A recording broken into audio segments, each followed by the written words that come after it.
at where we've been, where we are, and where we're going. And they have developed strategic initiatives, the management has, along with a lot of other people. And the board has also looked at these, and Mr. Burke is now going to present them. There are 5 specific strategic initiatives. It's a 10-year goal is what we're looking at, and I'm going to have Mr. Burke look at this. This has been a passion that Mr. Burke has been working on for quite a while, and I appreciate all the time that has been spent with this, and you've done a great job, and I hope everyone will agree with me after the end of this. This is just going, he's going to head it off, so I'll let you take it after this. Sounds good. Well, great. Thank you very much. And this is an opportunity, as we shared in our employee town hall. It's a virtual town hall across all of our operations. It's really allowing our employees to look under the hood. We've been sharing some concepts and ideas and thoughts with the board over a period of months, and we had the opportunity to share this with our employees before we wanted to come and share it publicly, and not only to the board again, but also to the public that's in attendance and those that may be watching. So, today it's really about us coming together to discuss how we continue to prepare for the future, about the trends and forces impacting us and our industry, and how we ensure we continue to lead the way the future is powered. It's about how we think. It's about how we strategize. It's about how we prepare to really anticipate, to satisfy the needs of our customers and our businesses and our communities. So we'll spend some of the time today discussing just that. But we'll also share the process and the strategic initiatives that the senior team and other key leaders at OPPD began to identify and develop actually last fall in response to the strategic directives that you, our board, have agreed on and continually refine. The utility industry has really transformed over time. I've been in this business since 1982.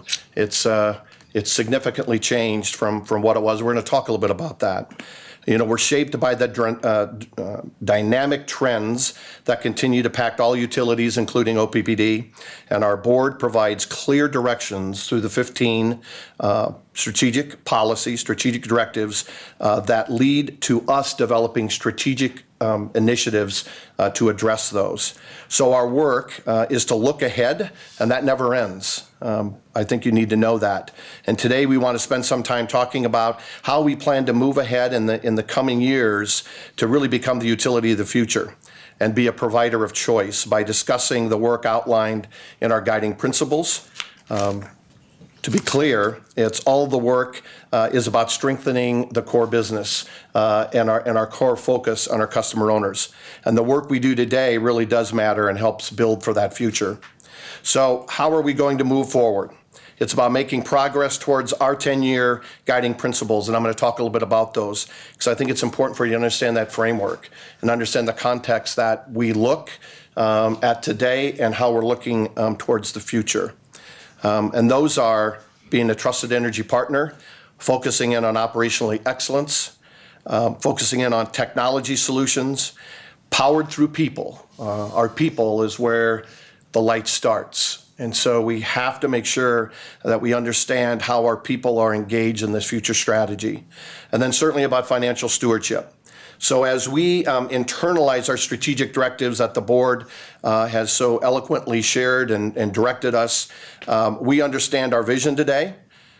We understand how it may materialize in the future and our commitment to our core values.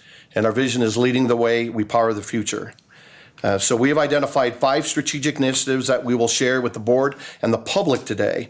And over the next 4 months, we will do a deep dive into each and discuss one in more detail each month. And today, Mary Fisher will talk about one of those in more detail. It's the strategic initiative to develop a decarbonization pathway for OPPD. I think it's important to, before we move ahead, is talk about where we've been, just to set that context. And so not long ago, our generation fed transmission and distribution lines that connected to our neighborhoods, our businesses, and our communities. We had a traditional power system that was built so that large plants primarily because of economies of scale. We're connected to a large transmission grid in a one-way distribution system to consumers. It was pretty straightforward, actually pretty effective over time, but not as effective in competitive markets, not as effective in the need for flexibility, not as effective with advanced technological and fast changes in that regard, not effective with changing regulations, not effective based on customer perceptions and the significantly changing ideals of our customer owners. So we have seen it in research, we've seen it at the polls, and we see it in our customers, and our communities, and our companies' choices. So it's really important for us to honor the past. But that honor is the past, our employees who so diligently did the work that they needed to do. And we need to understand that basis before we begin to move forward. And here's where we are today. And I think we need to celebrate the significant accomplishments that we've made.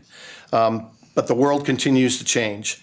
And instead of these traditional power plants, we're beginning to see integrated bulk scale renewables like wind. We're decommissioning Fort Calhoun Nuclear Station because of increased competitive markets and the economies of scales of it being the smallest nuclear plant in the United States fleet. Now, I think it's really important to share with all of you that without that difficult decision that our board made and the work that we're doing right today, we would not have seen the increase in our renewable portfolio. And you would not have seen our much improved financial position. It just would not have occurred today. So those decisions that we've made are pretty important decisions, and we're willing to make tough decisions and do tough things. We've seen smart grid technology that enables communication between customers and the utility is now pretty prevalent in many cities and communities. And OPPD has completed a smart grid pilot in the North Omaha area. Both residential, commercial, and industrial customers continually look at adding solar to their homes and businesses as technology becomes more affordable and as their interest in sustainable solutions increase. We had several conversations with some large customers about participating as an equity partner, as a partner with us on a number of different projects. And so we're seeing that just continually increase. But as renewables become a larger part of this discussion, so do reliability and resiliency.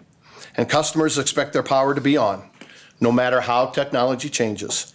So customers also want affordable power and certainty. And I think we've done that effectively to date. Now, customers demand more choices, information, transparency from their utility, and our challenge is to meet their needs while making sure that we fulfill our mission of providing affordable, reliable, and environmentally sensitive energy to all that we serve. We need a disciplined and methodical approach in this transition to the future utility model. And let me talk about what that looks like. I heard very clearly from our board as I read their comments in my performance review last month about, hey, we don't know what that vision looks like. We don't know what you think that vision looks like. And we've had the opportunity to begin to share that with them. And this is what it looks like. Because we believe the utility of the future will be even more connected, that customers will have even more considerations and choices in how they meet their energy needs and how we meet our energy requirement. Our distributed energy resources will be a blend between generation and distribution systems with the introduction of distributed energy resources. Power flows bidirectional as transmission and distribution blend together and may have even similar operating requirements. Now, our strategy is to be the first place customers choose, the provider of choice, when they have questions, desires, and needs about electricity, energy, and power, and reliability and resiliency, because they know that we're the trusted energy partner. Our plans are about preparing for the future, all while thoroughly maintaining the three elements stated in our mission: affordability, reliability, and environmental sensitivity, and a financial model that allows us to maintain our high credit ratings, our ongoing investment and replacement of our reliability assets, and the development of unique and valuable services to our customer owners and communities in which we have a passion to serve and honor. So let me speak to some of these guiding principles. I think it's important for you to understand how we think about them before we begin to talk about these initiatives. So this is about the trusted energy partner. You can read the words up there, but it's about really committed to giving our customers and our communities value, caring, and excellence. It's about delivering low-effort digital solutions to provide timely and actionable information for our customers. It's about enhancing consulting services to customers on their energy footprint, sources, resiliency, usage, and a number of things that customers may desire. It's about targeting new and existing customers and products and services to meet customer expectations. It's about engaging stakeholders to understand what they value and why, and how we can best deliver a solution that satisfies that value proposition. Now, being a trusted energy partner means our customers and communities can count on us to bring them value, caring, and excellence. And we want to be the answer to our customer energy needs.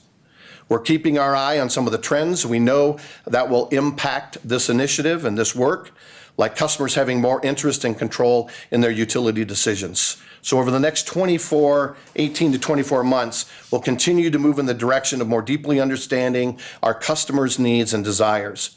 And Julie Comstock will lead this strategic initiative that you will hear more about next month in greater detail. Regarding technology solutions, through partnerships, we provide unified, secure, sustainable technology. And this technology thought is not just within OPPD, but how it does connect outside of OPPD too, with our partnerships with our customers. We have to modernize our technology, build a new foundation of technology that works together for the future. We have to leverage capabilities and functionality and data, and at the same time still use the existing technology that we have today to maintain our business and strengthen our core. We have to explore and leverage emerging technologies and partnerships to bring new value to the organization and to our customer owners and communities. And we know that achieving these goals will take years, but we can make good progress over the next 18 to 24 months by focusing on improving our technical foundation and by building technology, components, and practices that work together enterprise-wide. And so you're going to be hearing more about that in the August timeframe about what that looks like. That was technology solutions. This is powered through people. So as you heard, we are where the light starts, and we believe that firmly. And I think every one of our employees believe that as well. So as we power through people, we know that our workforce drives our success. We provide a safe, reliable environment where our diverse and highly skilled employees can do their best work. And so we know employees drive our success. They are where the light starts. And we'll provide this safe and healthy environment ongoing. Our work in this guiding principle is about continuing the path that we're already on, ensuring that we have a skilled, diverse workforce that's prepared to lead us into the future. So we have to define, we have to structure, we have to align our roles and responsibilities to really support the business transformation and our strategic initiative outcomes. It's going to be important for us to think about how we engage our employees in this transformation. We have to champion employee development to build talent and targeted recruiting strategies to address emerging needs aligned with our new Utility of the Future strategy. We have to strengthen our organizational health through effective leadership practices and make sure that we have a psychologically safe culture. We have to provide a meaningful employee experience. These are tough competitive times across this whole region about attracting and keeping talent. And we want to make sure that we're able to have our employees contribute their best work in an environment of clarity, connection, and care. Stewards of our financial resources. This is about creating strength and flexibility, benefiting our customers and our communities. We know that we're stewards of our customers' financial resources, creating strength and flexibility that benefits our customer owners and communities. Our work is to prepare for the future. Will be that work about preparing for the future will be around how we think about our rate structures that support customers' desires for flexibility and control, and yet supports a strong financial model to continue our transformation. So we have to think about what markets We have to think about markets in a low variable cost world. It's just the world we live in. We have to think about new products and services and how we focus on resiliency. So our actions have to support the utility of the future previously described, and we have to be disciplined, methodical, and thoughtful with our financial resources. We drive operational excellence. This is focused on safety, reliability, cost, environmental stewardship, and innovation.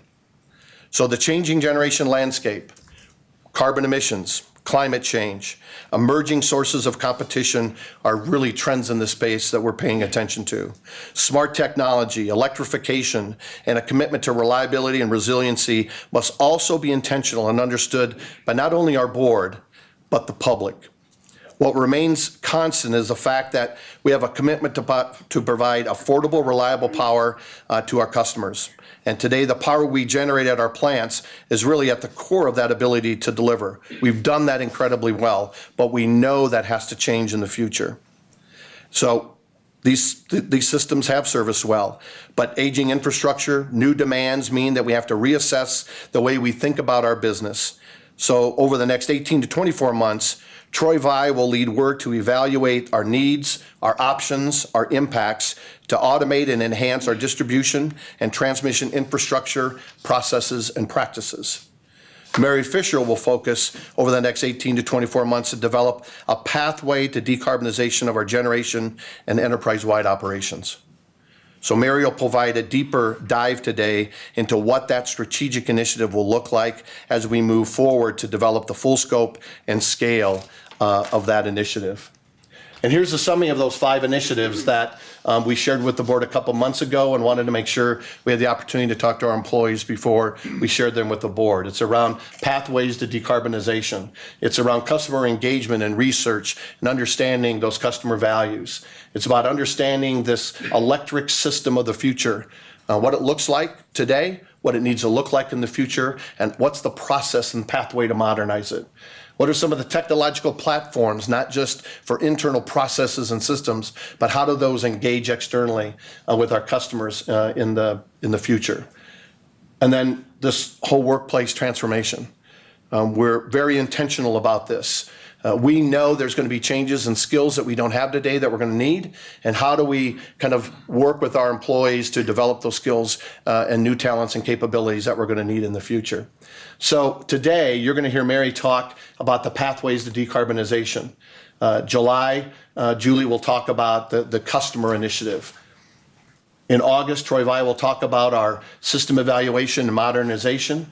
And in September, Kate Brown will talk about our technological platform and what that looks like for the future. And then Mark Sedke will finalize up which what we believe drives our greatest success and what really is where the light starts. And she'll talk about our workplace transformation. So with that, I'd have Mary come up to give you an insight on our pathway to decarbonization.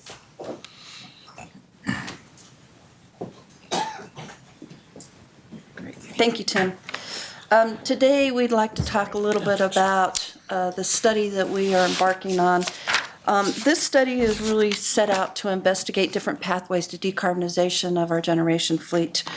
The study is set up to really continue to meet our customers' needs and what we anticipate as a growing load within the footprint that we serve. Tim talked about a number of these things. I'll go into a little more detail in terms of how they're being applied and thought about in terms of the study that we're embarking on. I'll start with the changing generation landscape. You all know that decarbonization is a term that's being bantered about out in the industry and in the community at large. And as we look at that, I look at the changing generation landscape is really about the load that we need to serve, and that's increasing due to economic development in the community primarily. Also, at the end of 2019, OPPD will have added about 1,000 megawatts of wind generation, which testifies to the changing landscape. The cost of renewables, if we go out and we look at that and we earmark those or we benchmark those and we look at those, we're seeing the cost of renewables coming down. It's something that we track and we monitor and that we make sure we pay attention to as we move forward. Low cost of natural gas. As you know, there's a glut in the market. Natural gas prices have been extremely low, and we foresee that continuing into the future for tens, if not 20 years. And then nationally, you see the shuttering of nuclear power plants as well as shutdowns around coal-fired generation as we move into this new era of the changing landscape around generation. Utilities are exploring not only shutdowns, but they're exploring advancements in technologies for coal-fired generation, such as carbon capture technologies. All of these things are items that we are going to explore as we move forward in this study. Carbon emissions and climate change, you can hardly pick up a newspaper, read the headlines on the internet, or listen to a newscast in the evening that doesn't comment on something about carbon emissions and climate change. It is an intensifying conversation, not just nationally, but worldwide. And it's one that we want to be a part of. It's one that we want to take into the future. It's one that we are going to understand. And this Pathways to Decarbonization study is one that is going to help us lead the way to that future. The role of markets, Tim touched on it a bit. We sit in one of the most competitive marketplaces in the U.S. SPP is a very competitive marketplace, and we have to take into account the competitive nature of where we sit in the nation today. So we'll also be focusing on that to ensure that we maintain our competitiveness in this marketplace. Smart technology, as Tim alluded to, not only on the transmission and distribution network, but also on the generation network is something that we want to start to begin to explore and to see how that can be utilized to help integrate some of the renewables that we look forward to bringing into the system. Emerging sources of competition. This is one that always surprises me. Tim said he's been in the industry since 1982. I have as well. And it surprises me just the change of what we see going on. We now have competition from companies like Amazon and Nest and Google. And it's just interesting to see how this has evolved over the course of time and only see it becoming stronger and something that we need to take into account. Electrification. We all know that electrification of the transportation network is coming. We see more and more cars coming into our region and our community that are electric vehicles. Looking at that infrastructure and how that is going to impact the needs of the generation fleet and what we have to serve is something that will also be of paramount that we look forward to in the future. And then our evolving customer preferences. Julie Comstock is going to help provide us with some inputs on this one.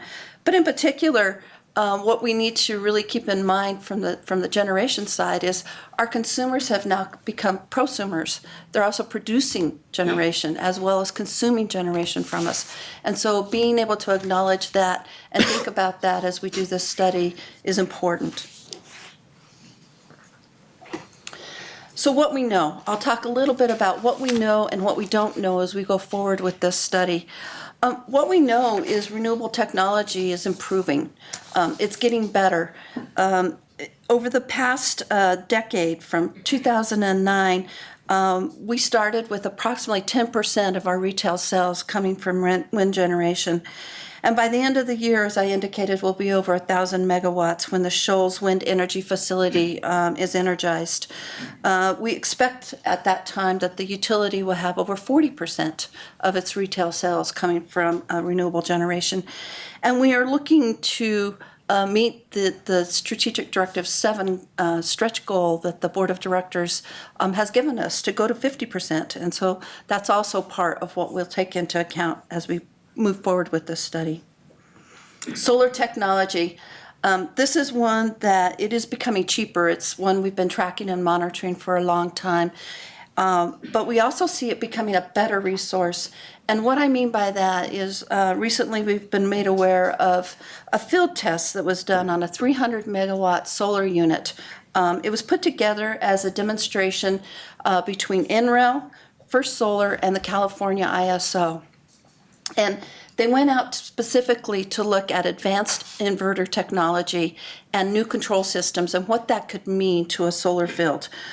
They tested grid services, things that, technically are things like, regulation up and down, voltage regulation, frequency control, things that are important to us on the system side, on the technical side, which probably doesn't have a lot of meaning to the general population, but it's key and it's important for us to really understand how we can integrate solar into the existing framework that we have on the T&D system.